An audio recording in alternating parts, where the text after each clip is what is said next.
Hello, everyone. I just want to welcome everyone to our first session of Triangular Talks. So, good morning as well. Triangular Talks is a forum for students to interact with and hear directly from industry executives across various companies and organizations about how they use STEM concepts, which is what Agora Math Circle is centered around, in their everyday work life. So we decided to hold this for you guys to help you out, and here's a little bit more info about what we do. So we'll have a series of 1-hour Zoom sessions consisting of 3 parts: the introduction, a presentation from an industry executive, and a Q&A session. Right now, we're doing our introduction. So these talks will revolve around one concept. This concept is the triangular method of solving problems, and that's what we named it after. So we begin with a problem. We always want a problem to solve, and there's always going to be more problems to solve in the world. From problem, we get innovation. Innovation is basically another word for ideas, and we use that innovation to finally solve the problems. So our aim for Triangular Talks is to help students connect the dots between classes and real life. So our speakers will be asked what they do every day and how they use STEM to help them do their job. These will introduce you guys to various industries beyond just math and motivate you guys to nurture your problem-solving skills and not give up. So I've gotten the question, you guys may know me, I teach senior advanced at Math Circle, and the most common question I've gotten in my class, or if I've heard it in my school math class, or any math class in general, is why are we learning this? It's always something like, this is useless, why are we learning this? However, we aim to answer these questions in this program because math has more uses than you think. So our official vision statement is that we want to foster curiosity and interest for different parts of STEM and problem solving by enabling these student-industry interactions. With that, I'm pleased to welcome Dr. Yenugonda from St. John's Cancer Institute as our first speaker today. So, a little bit about him before he begins his presentation. Hang on. So, he's from the St. John's Institute of Cancer Research, and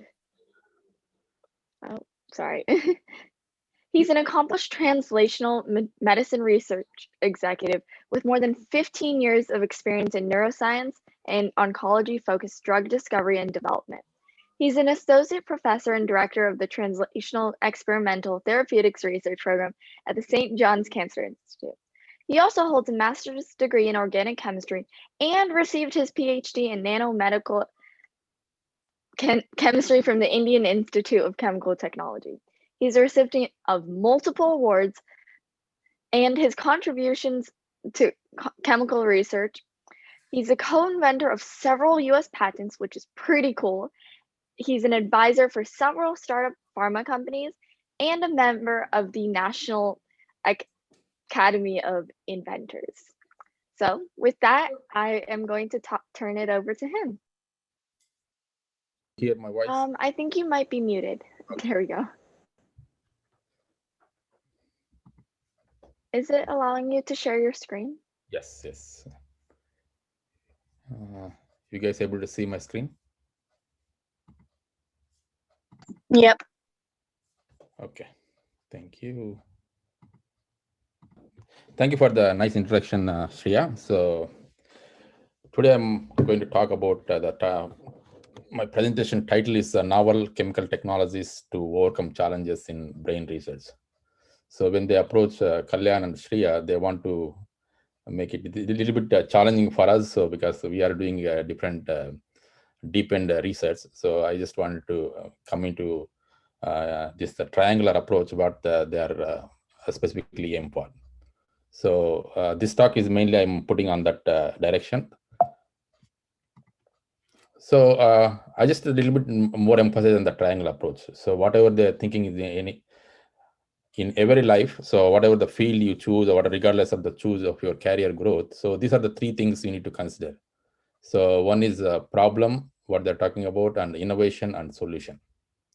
So in our case, problem is always we see as address unmet medical need.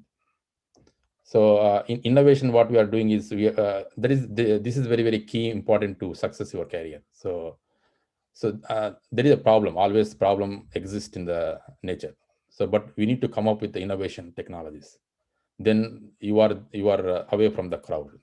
So what we are doing is we are combining the artificial intelligence and repurposing drugs that we can see following slides how we are innovating the discovering the medicines. So what is our solution? Basically, our solution is we are creating the paradigm shift. So in our case, what we are trying to do is bring the safe and effective medications in faster and more efficient way. So we need to rigor in all three aspects will lead to success and career growth, regardless whatever the field or choose your career. So I put it into three parts of my talk. So in the first part, because this is just like a first talk about drug discovery area, so I just want to keep it very simple and audience can understand what is the drug development process. And because I'm talking about more in CNS space, so I just want to little bit emphasize on what are the challenges in CNS drug discovery and how we are using this computational mathematical model and simulations is nothing but it's called artificial intelligence tools in speeding up the drug development process. So in second part, what I'm trying to do is I'm giving the two examples here. So even though my talk is more focusing on the CNS space, but it's COVID-19, everybody aware of this and change our lives recently. So I just want to talk about COVID-19 as well as the Alzheimer's diseases and also followed by discussions. So I think maybe I appreciate if you can keep the question and answer section in the final of my talk so that I can have a full-fledged discussion with you guys. So I just want to put very basic here and to understand what is a drug. So in order to get a drug, there is a process behind that. So I just want to give some nomenclature and not only that, the classification, how we bring this medications into the market. There is a process. So I just want to know this kind of terminology. When I talk during a later stage, you guys will not get confused. So always we talk about target. Here target is a protein. So the target is a molecule with an organism that is associated with a disease and the intended destination for therapy. So this is target which can cause for the disease progression. So we are calling it as target. And we design the first initial screen, we design the which is called compound or lead. So these are the terminology we use in the process of drug discovery and development. What is compound or lead? So this is a chemical that provides the therapeutic benefit for a disease that may have other undesirable. This is not a drug. So first we screen the we know the target and we screen library of the compound. We get one compound that inhibit the target. Then what we do is we just like do the streamline process to make it drug. So drug is always, it should be the safe and efficacious, and it should be the soluble, and also it pass your barrier in our body. So this is called lead optimization. So lead optimization is the process by which the desired features of the drug are developed in terms of safety and efficacy profile. Once we confirm this one, is called as a drug. So drug is what is a drug? Drug is a compound or a lead whose relevant properties have been fully optimized. This is called the terminology of drug discovery is drug. So I just want to give some a little bit more emphasis on what is the process of FDA approval process for new medications. So it is a sequential process. It's a lengthy process. It involves basically divided into five series. So one is first part is discovery and development. So here what we do is basically we identify the target and we validate the target in our cell culture models, and we identify the hits. Whatever I told in the previous section is hit or lead. So once we got this one, the second stage is called preclinical research, where we do this is the tedious process, and also we put a lot of effort in the process in order to prove that this whatever the compound we identified is working in the preclinical. Preclinical means animal model, because before you test into humans, we want to recapitulate the same environment in the preclinical, because we can't test test in the humans directly. We have to optimize the system in the preclinical model such that the drug doesn't have any safety and efficacy issues. Once we have this data, then we submit to the FDA. It's called investigational new drug process. So we submit the application whole package, our discovery and preclinical research package to the FDA, and the FDA is very fast. So they will come up with within 30 days period. So if you the submission date to the review process. So if you don't get a letter from the FDA within 30 days, that is good news. So then you can start clinical research. So this is the first study. Clinical research has 4 different phases: phase 1, phase 2, phase 3, phase 4. The phase 1, what we do, this is the first human trials where we tested the drug in the healthy volunteers to see the safety profile, first of all. Then phase 2 is we take the small population of the disease population and we test this drug and to see whether it is doing anything for the disease progression. Once we done this process, and we went to the phase 3. Phase 3 is same as phase 2, but we do the larger number of cohort, because basically the population of the patients. So where we want to show that this drug is applicable in phase 2. Maybe we do the across countries, so India or some different geographical order. So once we done phase 3 and phase 4, we do the what later. So actually once we have the phase 3 studies data, and in the between also we have the FDA will monitor the whole process, how we are, because they don't tell you who is coming to do your clinical trial research monitoring people. They come randomly and they check your notebooks and what patients are you doing. And this is very tedious for us. We have a very phase 1, phase 3, phase 3. We need to always, FDA will contact with the research site, so where this clinical trial is going on. So once we have everything data is looks promising, so it's called, we submitted another application is called new drug application. So this will take once you submit this application, and FDA start reviewing all the data from the discovery to clinical research. So it will take 1 to 2 years, and it will be a very tedious process. So once FDA thinks everything is okay, it gives the permission. So this is called FDA give a green signal, then means the drug can be in market. After that release in the market also, FDA is called FDA post market safety monitoring. So FDA monitoring the drug safety after the giving the drugs. So if the something they see unexpected safety issues in the patients, always FDA gives a black box warning, and they ready to terminate the drug. So this is the very lengthy process, and if you see to develop one drug, it took 12 to 15 years, and also it take more than $2.63 billion. And that is just like I'm giving just like overview of drug discovery and development process. I'm just a little bit more emphasis on the CNS space, because I'm talking about more in CNS space this talk. So in compared to the non-CNS drugs, so approval rate of this CNS drugs took 20% longer to develop, and also 38% longer to approve. So why it is happening? Because this is called, we need to consider as the blood-brain barrier, which is the very tedious process for our scientists to develop the drug to cross this barrier. So what it does? So this is the first experiment. What they did is in 1970s. So what they did is they inject the drug with a radio label material, and monitor the animal in the microscope. So where we can see the drug is distributing the all body of your body, but except brain and spinal cord. Then scientists think, what is going on? So drug is going to everywhere in the body, but we are not seeing in the spinal cord and brain. So then they did the picture. After they sacrificed the animal, they did the brain picture, and they are seeing the very tight junctions between the endothelial layer and the brain. So then scientists think, what is going on? So then they come up, oh, there is something is going on. It has the tight junctions. So particularly for the circulating system below the body, and if you see the mm, body in the CNS, so there is a called tight junctions. So if you see in closer look, these tight junctions associated with the brain. So what it does basically, the brain blood-brain barrier is very very clever.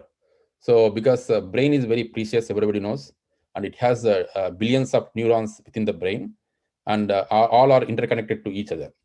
So we don't want to disturb, because brain is very crucial organ in our body. So where it function your body systematically when they want the signal or something like that, whatever you want in the body response. So but in that case, so it has protected, because this BBB is protecting the brain basically. So suppose if any it protect from the toxic substance, suppose any toxic substance into your body, but it won't get into the brain. So it stop. At the same way, what did the brain train, because if you design the small molecule, and also they think that that is also part of the toxic substance, so it stop the in the brain to in order to get into the brain. So if you see the closer picture of this one, and not only the tight junctions, it brain what you call the BBB has the transporters and also efflux pumps. So and you might ask the question how these nutrients will go. So they have some receptors. So suppose if you want to brain need iron, some proteins, and they travel through these receptors. And also there are called receptor mediated this where the basically the iron will transfer through these receptors. Okay. And also suppose by mistake if the drug is come into the brain, and also this is called another dangerous element in the brain is called efflux pumps. So if the drug is not a good to not a substrate for this, it pump out. So in order to design these drugs, we need to be consider. So these are the call why we are doing a little bit more very smartly to overcome this brain to in order to get into the brain. So one is called we are adjusting the molecular properties of the drug. So you just imagine in your day life in the geometry, basically the size shape of the molecule. So we have the score because if the molecule is big, it cannot enter into the tight junctions. So we want to design the drug such that it easily enter into the means go to the tight junctions and pass to the brain. So in order to do that, so we need to adjust the physical chemical properties. This is called molecular properties. So one is called molecular weight and shape and polar surface area and also hydrogen bonding. So this is all working on the geometry. If the size is big, so polar surface is big. So we have the so based on the existing CNS drug, we have the computationally we rank the score. It is called multi-parameter optimization. We need the score of this is all mathematical equation. We give the um, we give the this scoring to the computer. So then they screen the molecule. Suppose if the molecular CNS MPO score is less than 4, it won't. It filter the drug. So this is the one of the way where we are doing we are adjusting the small molecule such that it can pass the blood-brain barrier. So another approach what we are doing is nanotechnology. So we are applying the nanotechnology where we can reduce the size of the particle, and also we are putting the ligand such that it can pass through this receptor pathway. This is the whole view of how we are working on the CNS space to develop the drugs. So one is small molecule, and also we are working on the nanotechnology. Okay, this is just like I just want to give some input of CNS space. So what are the challenges? So if you see the challenges here is we have too many unmet needs. So but the problem is we don't have the treatment options for several diseases. Suppose if you see in the protein level, we already know that we have the more than 20,000 proteins, but only 3% of proteins are targeted. So if you see the disease area, so we know we have the more than 10,000 known diseases, but only we have the 500 diseases with the treatment options at the same level of the gene. So we have the problem, but the problem here is as I mentioned in the first slide, the drug development process is very lengthy, and there are a lot of failures. If you see this R&D efficiency throughout the years, so the curve is always going down. So one of the major problem here is the current drug development process is expensive and inefficient, And also most failures are due to the incorrect disease target association. There is a, what are the drugs entering to the phase 1, and the phase 1 and to the phase 2, there are 50% of the drugs is entering to the phase 2, and phase 2 only the 30% of the drugs go to the phase 3. That means there are a lot of toxicity issues. So in order to fix this problem, so this is the problem. So what is innovation here? So that is we are talking about a triangle approach. We have the problem, and what is our innovation? So here what is our innovation is here is we are using this artificial intelligence and also the drug repurposing. So the advantage of artificial intelligence. So earlier what I mentioned is most of the drugs are failed because of the off-target effects. So if you imagine, suppose if the disease, suppose for X protein is cause for the disease progression. In earlier days, because we don't have this kind of big data sets, so what people are doing, if you know the protein and we start like us, they ask us to design the drug. So we design the drug based on the protein exist. But if you think about protein has either DNA, RNA, and protein. This is process.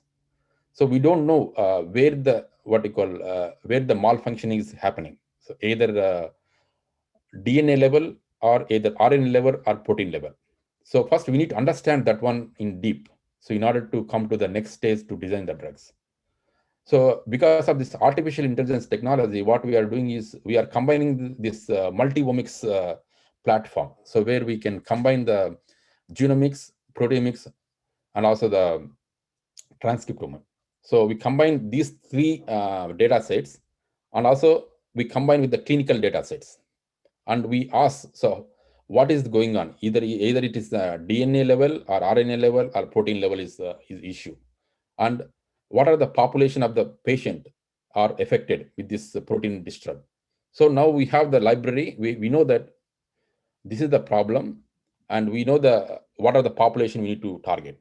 So once we fix that one, then what we do is based on this artificial technology, so we also identify the drugs very quickly and efficiently. So I'll come to the next slide. So this is the one of the advantages using the artificial intelligence as a tool.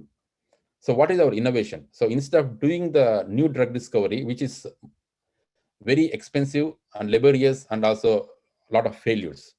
So what we are come up with is called drug repurposing. So we already have the library of more than 10 plus 10K around the compounds already approved. So why don't you take the drugs and repurpose? What are the advantages of that? So instead of doing starting with the scratch from the identify the drug new and to the end of the registration, so there is several advantages. One advantage is the drug is already approved. That means it has the existing data or efficacy as well toxicity. So we don't need to the phase 1 studies. And also, it will involve the saving the cost and time. And also because our drug is already approved, and because we are doing only the drug repurposing, so it is very faster to market.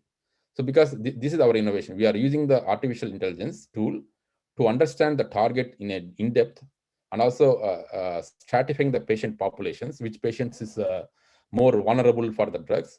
And also we are doing the drug repurposing. This is the innovation. We have the problem, which is where problem is a lot of failures. How we need to overcome. This is the innovation. And then what is the solution? So we already know that the problem is failures, and we are coming up with the innovation is we are using the artificial intelligence tool, and we are using the drug repurposing, and we are finding the drugs. And I'm just giving a little example so that you can understand a little bit more very quickly. So you just imagine kind of keys and lock. Okay, so we have too many keys, but thing is only one key can fit into the lock. Here is your target. That means protein. So there is a way to design the drugs to fit into the lock. So this is one way we can do is called old try and error approach. So where we can do this is called robot. This is called high throughput screening. We put the all repurposing drugs here, and we add the drug and see what is going on. So for example, from this process, first of all, this will take, because we don't know the about the protein, what is going on. And even though if your compound already shows some efficacy or some in that scenario, but we don't know whether it is really targeting to the what you want intended. So suppose if you want to, if you, for example, if you think about one compound, one protein, it costs $1. Suppose you want to screen 20,000 compound, it costs 20K. And also the outcome is we don't know what is going on, because we haven't done that analysis earlier. What I said is how this protein bind to the drug. So there is another called modern drug discovery. So you just imagine like in GPS. So GPS, you are putting the address and it take you the destination. So you don't need to worry about. And also it take you time, save time, and you don't need to worry. We just follow the rule. In the same fashion, what we are doing is instead of doing in old fashion, we are putting the same high throughput screening in the computer. So computer means what we are doing is we are putting the protein in the computer, and then we are screening the drugs. So which drug is bind to that protein. In that way, we are doing the guided fashion, just like a GPS. So we are not missing anything. We definitely reach the target, and also it saves time and it increases the efficiency of the process. That is the way we need to move forward. So good thing is recently the Google AI DeepMind discovers because this is one of the biggest challenge, because a lot of proteins we have. What I mentioned is earlier, we have more than 10K proteins available, but we don't have the structures to design the compounds. So luckily recently, so if you have time, you can read, because I'm not going in detail of this work. So if you have any doubts, that means if you want to read this article, if you can send me the email, I can explain you how it works. And but based on this DeepMind approach, what they did is they discovered all proteins, and good thing is all are free. So they put in the database iCloud, and we can download from the database. So which protein we want to design for the drug, which is very easy. It's one of the biggest mystery has been solved using artificial intelligence. And once we have the data set, what we do is what I mentioned is we put in the computer, and then we ask the drug, so which drug is bind to that protein. So this is called structure-based drug design. So this is just like old-fashioned drug design, what we are doing earlier days. And here there are two problems. One is uh, the problem is here is basically you are doing the static environment. The protein is static. We are not doing any modification in the proteins. And also whatever the drug is binding to the protein is a rigid conformation. So in that case, in real scenario in your body, protein is not like that, because body almost always contain more than 70% of water, and the protein always folding in different directions. So we need to keep that same real body environment. So the earlier computer technology, because we don't have for doing those kind of approach, so we need to apply the force. So for that, the normal computers cannot do. So we need to have the high-end computers to simulate the protein, because protein is very big molecule. So we need to have a lot of energy. Suppose if I want to do that kind of simulation here, for one force, we will get almost 2 months. So now what we are doing is called molecular dynamic simulations, and also assembled docking. So this is the latest technology. So what we are doing is we are introducing the target. In that case, is protein in the flexible environment. So that means we are keeping the environment realistic as your body does. And we have a very good collaboration with Oak Ridge National Laboratories. This is one of the earlier 2010. This is one of the top one in the world, but now it's coming. There is another one is in Australia now. So now it comes as the second fastest supercomputer in the world. So what it has the 200 petaflops. So you can see we can model 100K atoms, because basically the 100K worth of the protein, and in simulations in one day. So at 1.1 microsecond.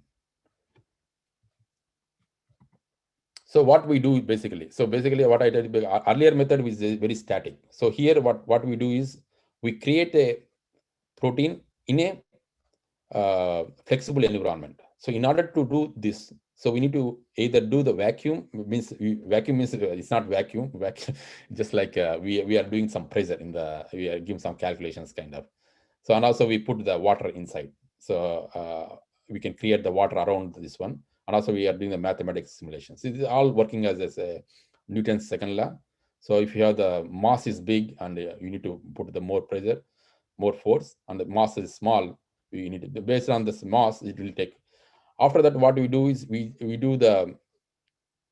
run the program, and it's called molecular dynamic simulation. We take a snapshots on different poses. So how this drug is binding, how protein is different shapes, we can take a snapshots.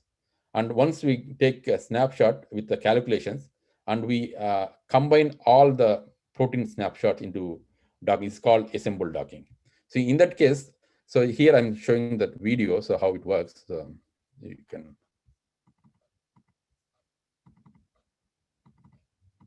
Why it's not playing?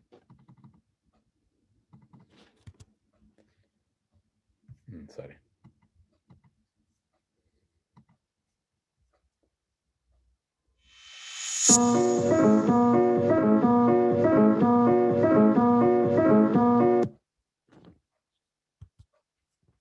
Oh, it's not playing. No. Okay.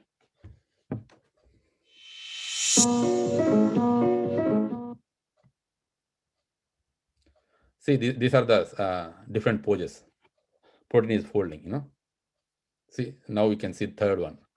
Now we can see the fourth one.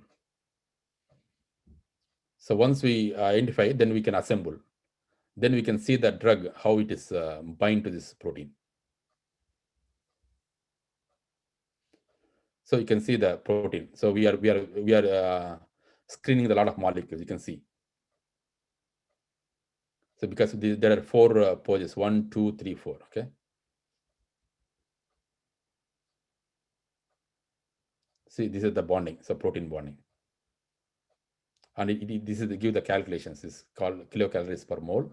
Higher the score is, higher the better. So we are doing the different molecules, and we are seeing how the compound is binding. So higher the score is better. So this is the molecule we tick because it has a higher score. So the advantage of this is 2 things. One is we are creating the realistic environment to model interaction between the drugs and proteins, and also understanding these interactions will make it possible to develop more effective molecular targeted therapies. So without this supercomputers or artificial intelligence, we cannot come up this kind of advanced technology to move forward the drugs. So here I'm giving this is the kind of how the drug discovery process works, and what is the problem for the existing traditional drug discovery approach. So what we are doing, we are using the artificial intelligence as well as the repurposing drug discovery to make it faster and efficiency manner. So here I'm giving 2 examples. So one is Alzheimer's. So Alzheimer's, that this is one of the biggest problem now in the world. So if you see the more than 1 in 3 old people as affected with the Alzheimer's. So it's more than $11 million. And also the research, NIH also spending too much money to do the drugs, because whatever the drugs we have right now, there is only 5 drugs available. But unfortunately, all these drugs are only the symptomatic relief. So what we are trying to do is we are trying to design the drugs to modify the disease progression. So there are the 2 main thing in the Alzheimer disease. One is plaques and tangles. So one is called form with the amyloid beta plaques, and another one is called tau protein. So these are the 2 ones in the once this is accumulation in the brain, and it spoil the adjacent neurons, make it toxic. That way, see if you see the Alzheimer patient, this is the brain, the healthy patient. The neurons are healthy, and astrocytes are healthy, and microglia is healthy. Here, the moment if this tangles is very tedious actually. When this aggregate forms in the brain, so brain first it forms the hippocampus, and it slowly shrink your brain. So this is very and it gives a lot of information. So a person will die very quickly, and also it damages slowly whole brain of the neurons. So this is the real image of the patient, how this tangles in the brain, and also how the plaque is in the brain. This is the real picture of the human brain, for the AD patient. So what we are doing is we are designing the drugs to reduce the tau protein tangles. So we are approaching the three angles. One is new drug development, even though we know that is a lengthy process, and also we are also using the drug repurposing based on the artificial intelligence technology, and also we know the some proteins. So and also we are applying the nanotechnology to deliver the those genes are to correct the disease progression. So these are the three active angles we are working in our lab to target the AD disease. So here is what I told you. This is one of the protein which forms for the tau phosphorylation, which is called CDK5P25. And if you want to read in more about, recently we published the article in the ACS Chemical Neuroscience. There we are already detail about the structure and how it more progressing in the Alzheimer patients. So this is the just like molecular mechanism, how this pathway involved in this pathway. So what we are doing is we are doing the computational method to design the drugs. There are the drugs already available which can target which can disrupt this P25 and CDK5 to stop the tau. But unfortunately, those are not active. Means those are not selective drugs, and also there are a lot of off-target toxicity. So what we are doing is we come up with the AI technology. We are using the supercomputer, and we are not focusing on this area. This is the problem. This is called ATP binding pocket of the protein. So the problem is, suppose if you want to design the drugs to bind to this ATP binding pocket, unfortunately, a lot of other kinases in the body, not only this kinase, it have the same homology of this sequence. So that means in that way it has the more off-target effects. And to overcome this one, so we approach the very high-end supercomputer technology to identify the binding pockets, non-ATP binding pockets. So we already did a very extensive study, so where we identify the 5 different sites to screen the small molecules. Not only that, we already identified another cysteine, which is called covalent bonding groups, where it can interact with the P25 protein.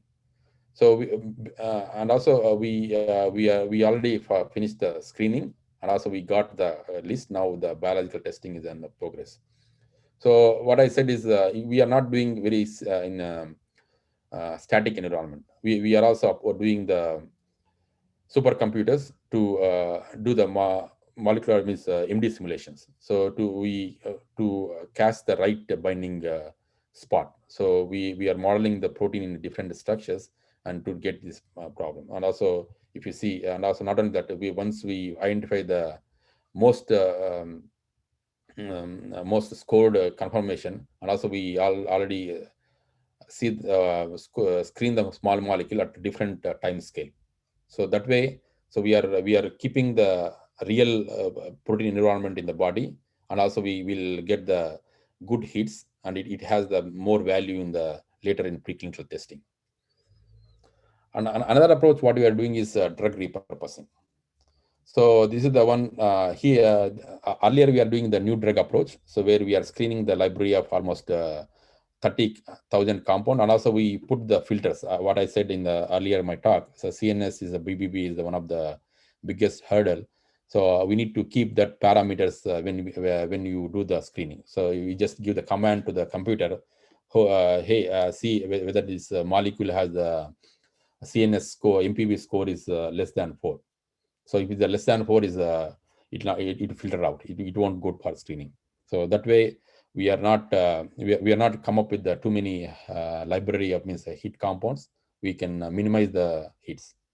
So here what we are doing is and also we are doing the repurposing drugs. So we are taking the existing repurposing drugs, and we are combining the scientific literature in the existing from the PubMed, or we have a lot of database sets, and where this P25 is show the efficacy. So what we do is we are making this 3 approaches. One, first thing is we are gather and curating data from the FDA, And the second thing is what we are doing is we are what we call is called assemble on drug repurposing graphs. So once we get this data, and also what I mentioned earlier is we also rank the compound based on the BBB permeability. So based on these three together, so what we already identified the drugs which can disturb either CDK5 or P25 target. So now we have the list of the compound. So now we are manually because this is all computer based. So always this only computer can help you to design the screen the molecule, but always you need to use your brain to screen the vertical to filter again, because sometimes computer will did something not consideration, because always you need to do, because the screening process is very expensive, so we don't want to be spend too much money on that screening. But suppose if you have more drugs based on the screening, we need to spend more money on the biological screening process. So what we do is we do manually inspect all these available data sets, whatever we have the drugs. Now we are doing the manually and do the biological testing. So this is, I'm giving another example, COVID example here. So the COVID, as you know, this is the life cycle. So I think maybe a lot of people has aware of this the life cycle of COVID. And once it enter into the cell, basically it go to the ACE2 receptor. Once it binds and it go to the um, endosome and it forms to the proteolysis, it release the RNA and it forms the, it make the machinery and also form again one more virus, and it go back and come. This cycle is go on for always up and up. So it won't stop. So there is another. We have the drugs which can target either. A lot of people are doing to stop this life cycle in different stages. So where we can screen the drugs and get the stop this. Unfortunately, none of the drug is not yet approved. Means it's not active. There are all this called emergency approved base. Those are not completely optimized. So even the remdesivir is approved by the EA. It's called emergency authorization approval. So that means it not completely passed because of the COVID is very one of the unmet challenge now. This is so people are doing in earlier time. There are very good thing is we have the vaccines right now. So vaccines are, there are two types of vaccines. One is unmodified and modified vaccines, where we can see there is a good tremendous response, luckily. But thing is, vaccines, you just keep in mind, vaccines are not is only for prevention, not for cure. So we need drugs quickly and efficiently to stop this disease. So what we are doing here with supercomputer based assembled docking drug discovery for spike proteins. So we are mainly focusing on the spike proteins, because we don't want to go to inside the mechanism, so that drug has to pass other parameters to pass the cell membrane. So what we are doing is we are stopping at the initial stage of the interactions between the spike and this one. So this is the, if you see the structure of the spike protein, and these are the, if you see the close look, this is the orange, which is it's called S1 S2 unit, and this one is the more prominent to bind to that interaction. So what we are trying to do, we are doing the repurposing drugs here to bind to this spike protein, so that we can stop this interaction, such that a virus cannot replicate. So if you see the static mode, this is only one way of looking, just like a old traditional model.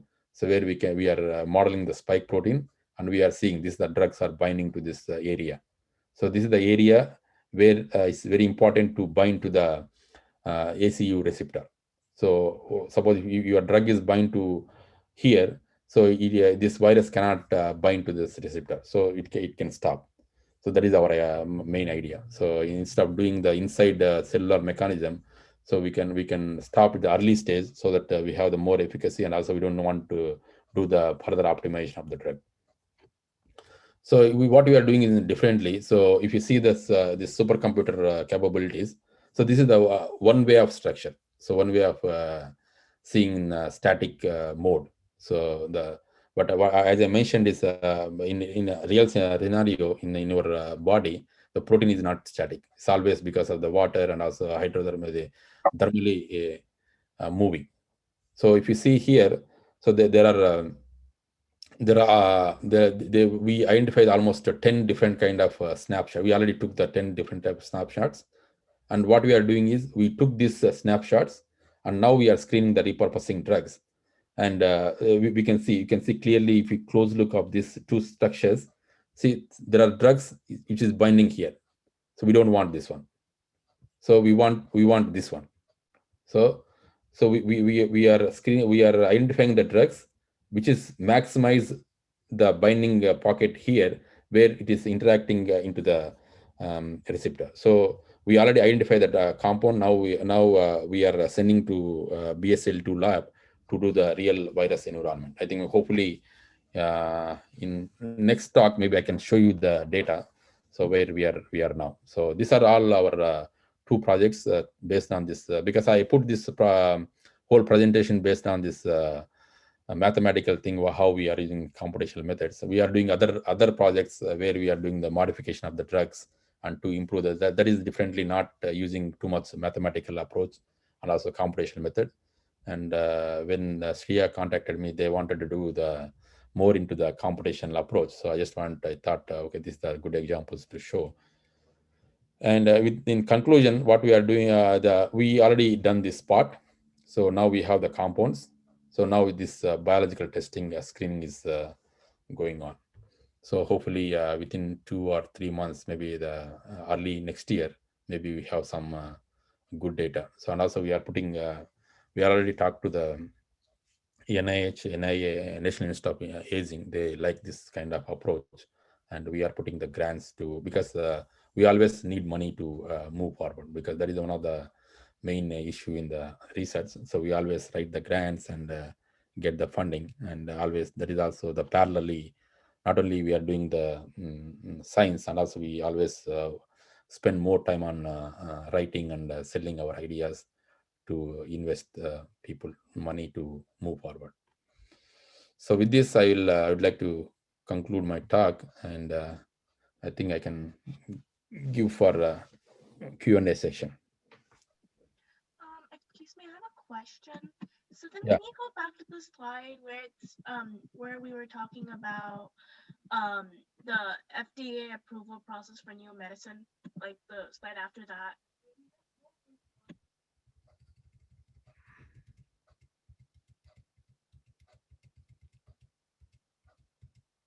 This one? Yes, thank you. I have one question. Yeah, please. If you don't mind, could you emphasize more on the parts of the brain and the brain itself?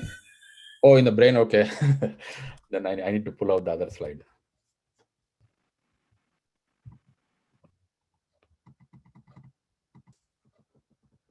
Did you see that slide? Yeah, I see the slide. Thank you.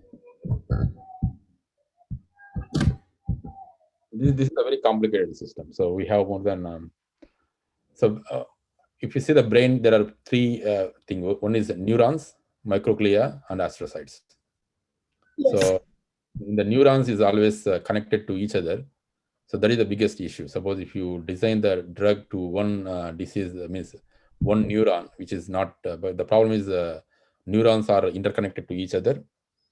So that will give a lot of problem. And also, if you see the brain is very precious. Go to your all your. If you give it to one neuron, you go to your whole brain. Hello? Yeah, I have a question. You know, Yeah. I thought about the FDA approval process. So have you have you ever been trying to make a drug or so, like you know about it so much as if it's personal? I'm just asking. No, your voice is not clear. Can you please? You you know a lot about the FDA process. So like, have you thought about it before, or do you have experience with it? Still, I'm not getting your. I don't know what's going on. So you are talking about I have a experience in the clinical drug development. Yeah, I'm asking the process. Like, do you have an FDA approval process? Like, did you have any experience with it, or were you thought about it? No. I did a complete package from the target discovery to we invent drugs, and I'm the medicinal chemistry scientist, so we do all the process from the. Okay. Thank you. Yeah. So this is not like just like I'm giving the example. We already gone through the process, and we already have some drugs already in the preclinical stage. May I know what where you work? I work in St. John's Cancer Center Oh, okay. in Santa Monica. Thank you, Dr. Yenugonda. Yeah, no It's problem. fascinating to learn about the challenges and how you're innovating to get to better, quicker solutions. So I know we got some questions from the audience, but do we have any more? No, from my side it's done. So if you have any questions, Mhm. I'm happy to answer. Dr. Venkata, this is Ashok. Thanks for the wonderful presentation. I see how much effort you have put to bring the information to our level, and you got to balance between the kids and what you know. So wonderful job. I have a question. So in the last 20 years, since you have last 20 or 25 years, whatever time period you have been working, I mean, how significant is the advantage that AI has brought in terms of reduction in the time and the cost? Is it very perceptible to you? Like, 25 years before you took 2 years, and now you are suddenly your work environment has improved because you have reduced the time and cost. Yeah, one thing is basically we are not reducing the timeline, but thing is two things is we reduce the failures with this technology, and because we are doing the rigor in the early stage of this targeting identification. So earlier we don't have this option to combine these data sets to know the target in detail. That is the main disadvantage where the failures are happening. So second thing is, for sure, for earlier means the second question what you're asking about the cost wise tremendously reduced because of this technology. So we are not doing the too many compound for screening initially, because we already filtering the compound based on this scoring. Thank you, doctor. Yeah, my question is so depending on the cost, machine made will have a lower cost and man made will have a higher cost, right? Yeah, no. Yeah, you need to understand. Mission we are using as a tool. So, but the thing is, everything mankind. So because what do you call this lead optimization, and this is just like a tool to identify the compounds to get the right things to test. But thing is, all this lead identification, lead optimization, the preclinical development, and the clinical development, everything is human involved. But the thing is, artificial intelligence, we are applying the tool to make it streamline the process so that it get the less failures. Yes. Thank you. I have some questions for you as well. Okay. Sure. So the students we have here are probably learning geometry, statistics, or probability in their math classes. Do you use any of these concepts in your day-to-day work life? Yeah, definitely. I can give the examples too. So particularly for geometry, you are talking about shape, and that is always we do in the process of drug design. So particularly when you talk about CNS drugs and non-CNS drugs, what I mentioned earlier, so CNS drugs has the less size of the molecule, less surface of the molecule, and this all work as a shape and polar surface. This is one of the thing is we need to consider the polar surface area. If the molecule is big, it cannot go inside. So molecule should be rigid and also tighten, and also it maintain the interactions with the protein very tightly so that it can do the job what they need. So that way we are applying the geometrical fashion, and also the probability is always we do the that is called uh, before you start any, this called, that will come in our early stage of project development stage. It's called design of experiments. It's called a DOE. So what we do is we put algorithms, and it called as quality by design. So where we see that how this process work before you invest the money, we can see the probability. So if you go to this route, what are the problems we face? We go to this route, and what are the problems we'll face. So based on that, we'll just like streamline the process, which is more probability to become a success. And coming to the statistics, and also we use the statistics heavily in our scientific rigor process. And this is one of the biggest thing what FDA review can also see how your approach is scientific rigidly value, and also the reproducibility. So what we do is, whatever the experiment we do is, suppose if you want to test in the animals, and we need to take at least 10 to 15 animals to test one drug. So we want to see the statistical difference, because animals means each human being has a different kind of environmental effect. So based on that, we need to consider the statistical significance. We use two kind of statistical significance. One is called two tests, what you call student t-test, and other one is for the survival curve. We use the other thing we use for the name. So there is another parameter we could use. The statistical significance is very important in our process of people who want to see whatever the experiment we are doing in 3 replicates all the time. So it must be reproducible. So there we see the statistical significance between one experiment to other experiment is p-value is less than 0.5. Otherwise, they won't agree for publication or any review process. Particularly in the clinical trials, the statistical significance is play important role. So how many patients is affecting your drug, and compared to placebo. So we need to see the statistical significance. Based on that, we can see the drug efficacy. So these are 3 impact of the geometry and probability and statistics we commonly use in our research. Thank you. Thank you, Venkat, for a wonderful presentation. My name is Srinivas. Yeah, please. I have a quick question. So what are the additional AI improvements that you are looking forward to improve your drug modeling?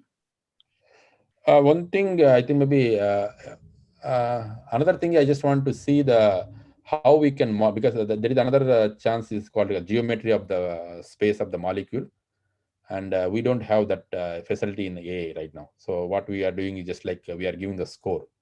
So what I'm trying to do is we want to create a mathematical model, so where we can see this drug. Basically, we wanted to see the link prediction. So how this drug can link to this protein, so that we can keep that model. That model is not exist. I think that if that model exists in the artificial intelligence, that is another factors to screen the drugs. Okay, thank you very much. Would it be possible for you to go into a little more detail about the drug you're developing for Alzheimer's and what it's really supposed to do? Oh, okay. Yeah, you are talking about how this is the process. Now, this is the process of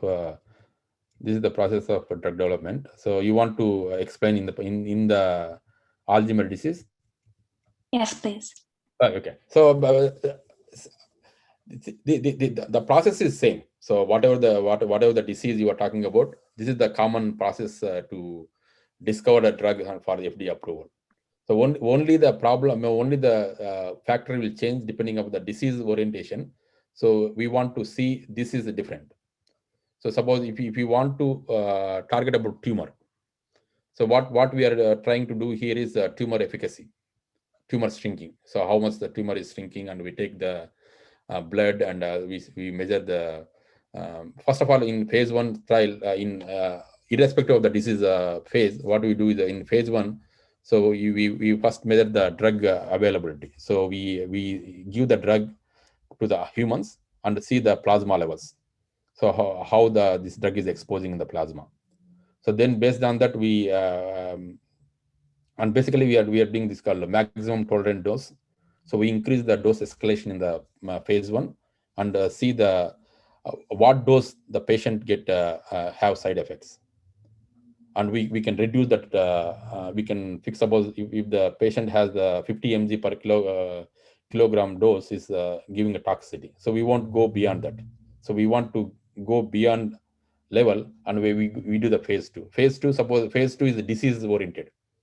So phase 1 is just like we get the drug safety, and phase 2 is just like a disease. So now you know that this is the 50 is toxic. We want to go to 50. We test below the 50 dose.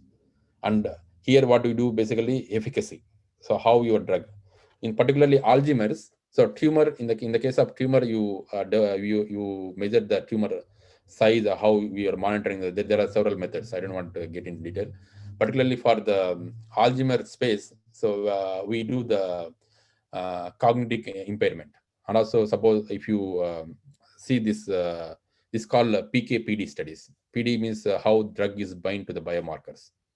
And in Alzheimer's stage, suppose we are developing the CDK5P25, and what we do, we give the drug below the 50 dose, because what this is giving me an example, and we see we collect the plasma, and we see how this drug is binding to this protein.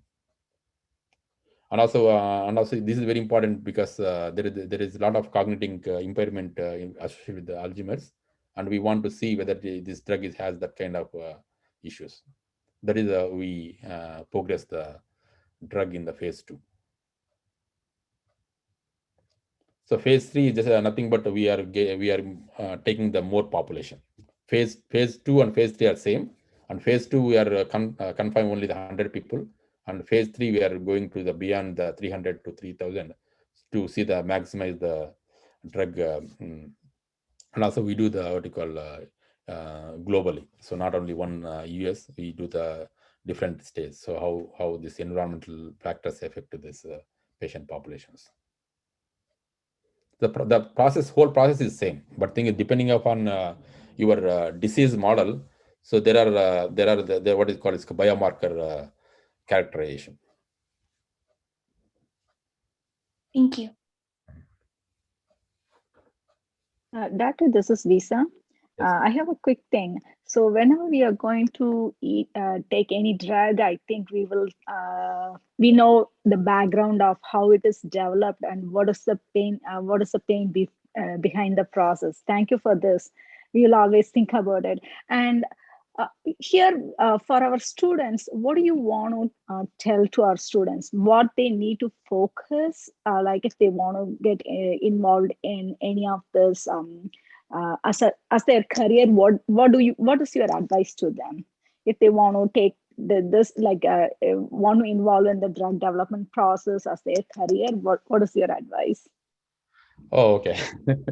I think I can give advice based on the first thing is for career advice is first thing. I just want to see what they want to achieve in their life. So what they want to. So that is very important. Either a drug discovery field, what their field they want to choose. And first thing is they want to choose the field, and first thing is they want to enjoy the field. That is the first thing. So second thing is we want to do the. That's what is this problem. What do you call triangle approaches comes. So where the problem, innovation, and solution. Second thing, we need to keep your aim high. So whatever the field you are doing, so you need to keep your aim high, and also you need to do the hard work. So don't bring your luck in your success. So luck is different. So always you work with the hard work and dedication, and these are the main things we need to consider. You need to move success your career. So, and also the innovation part is very important. So you need to think differently what the people are thinking. So problem is there. So why some people are more efficient than others. Everybody, that always I told even my kid. So everybody has the time 24 hours in your life. So how wisely you are using your time, so productively, so that way it will be more beneficial for your career. First thing is you keep your aim high, and also do the hard work to reach that goal. Do you enjoy your job? Hello? Do you enjoy your job? Of course, otherwise I want to be in the 15 years career in the same field. How long did it take you to get to this stage in your career? How long? How long did it take you to get to this stage in your career? So it's almost 15 years of my career now. Still, we are doing the lot of work. It's always a learning process, you know. Oh, I see. Who inspires you most, doctor? Who inspires me? That's a big question. So, inspires me is always there are a lot of people inspires me, but thing is, one thing I always I keep mind the the APJ Abdul Kalam, one of my real guru. So I keep him in mind. The thing is, I do the science because of the fashion. Thank you. There's a question in chat that says, how many years did you have to spend studying to get to where you are now? I think more than a decade, so almost 15 years. This is a long process. We need to do the first PhD and postdoc and do the and also research is not a simple job. You need to have passion. So there are a lot of challenges and also a lot of failures here. So we need to have the determination and dedication. Otherwise, we can't move. So that's what I told you. You need to first thing is you need to enjoy and you need to be hard work to reach your goal and keep your aim always high. Determination வேணும் ஏம் ஹையா வைங்க hard work இருந்தால் தான் reach ஆக முடியும். Hi, this is Sunita. I have a question for you. The high school kids, how they could participate? I know they are very young, but how do they able to participate, get a chance or any opportunity or any internships? How do you think that that helps them, or any opportunities given by these kind of institutes? Yeah, because the thing is, first thing is the kid has to be crossed the 16 years. Then we have always intern programs. So people come for summer, mostly summertime, to join our lab to learn something. But the thing is, the main criteria is kid has to cross 16 years. Very good. Okay, thank you.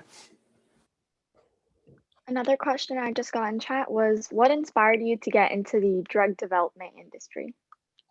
Oh, that's a good question. So, thing is, because I grow in the health environment. So my dad is basically the community health officer. So one thing is the main primary job is to look over the rural areas, hospitals in India, and where basically he distribute the drugs and he see how the drugs are available for the patients.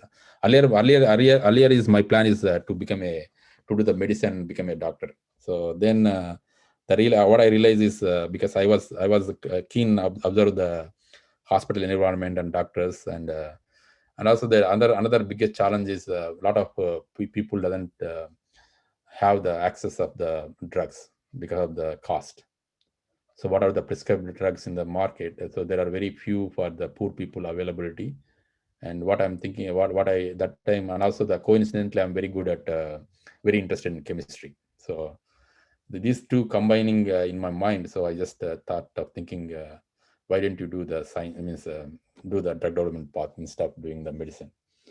That way, at least I can contribute something to the society to make it less cost effective and the poor people can have the access the drugs. Yeah, that is a noble cause, doctor. And cost is always a barrier in getting the aid. I saw realistic in the rural because if you have money, people will spend the money. But the problem is the cost is too much. You can see because of this, they are not doing the rigor in the early stage. That's what is cost is too much expensive. And already, frankly speaking, we did it in 3 years, last almost 3 drugs already, very good efficacy. Now we are putting into the talking to companies to clinical development. So we can cut down the process because we need to use this kind of technologies. So where we can minimize this process and make it cut down the cost of the drug so that the price will be less, because this also very lengthy process, because this most of the 50% of the budget they spend in the clinical research. So earlier what they do is they randomly select the patients. Because of the artificial intelligence, what they're doing is they're mapping the, suppose if I'm talking about this example P25. So what they are doing is they put the database, they took the patient genomic or proteomic signature and see whether this patient has this kind of mutation or this one. So based on this artificial intelligence technology, we are not randomly treating the patients. We are just like focusing in the very stratification of the patient. That way we reduce the cost here. So because pharmaceutical company, we are putting a lot of money here to choosing the wrong patients. So with this artificial technology, what we can try to do is at least we can take a right patient to right drug. So that way it can reduce the cost. That's what we need to think in a little bit differently, so that the whole process will come down with not spending too many years and get done in very minimum amount of money. That is one of the main inspiration why I'm still, because I know this is a very lengthy process, and also we have a lot of up and downs, but still I'm a little bit I never give up. So always I just do best what I can do. That's what I always tell to people also, even my kid also, don't give up anything. You just have big aim and follow that aim and hard work. Always will, somewhere you will be achieved that once. If you have you need to have the clear path what you are doing. Are there any other questions? Alrighty, so it's already 11, so let's go ahead and wrap up. So today was our very first session of Triangular Talks, and I would love to know how you guys felt about it, like feedback, what we can improve, change, what was good. And this entire program is to help you guys, so we really want to make sure you guys are benefiting from this. So thank you so much, Dr. Yenugonda, for doing this entire presentation. It was our very first one, and I think you really did an amazing job. Thank you so much. So thank you. If you have any doubts, or just like shoot me email, so I can give us a little bit, because this is just like just keep in mind, this is just like an overview of the project, overview of the development. So if next time when I'll give a talk, I can take one example, and there where we can see or none, then we can understand how much pain in the process. So it's not a simple job. So it's a lot of people involved and a lot of minds involved, and we need to work as a team. So I have some final notes that I would like to say. Okay. So today we heard from you about how we use the triangular method of solving problems in drug discovery, and it's really amazing to know how this method could be applied to basically any type of problem, not just math. Mm-hmm. And it's also interesting how typical drug development only takes like 10 to 15 years to make. It's very long. It sounds like a very long and tedious process, but at the same time, it still sounds very interesting and cool. We saw examples from you about brain research, Alzheimer's, and COVID. So as all of you guys know, we've been in the pandemic for the past year and a half, and we're slowly approaching normalcy, and I don't think that would have been possible without people like you helping us find new innovations to help us against the diseases like this. So thank you so much for all the work you do, and thank you so much for being here today. I really learned a lot, so thank you. Bye-bye. Thank you, everyone. Bye. Don't forget to subscribe and like. If you have any questions, you can email info@agoramatrico.org or comment below and we'll reply back. Maybe. And if you want to see practice things or anything about us, you can visit our website, which is basically the end of the email, but without the info and the end. So bye!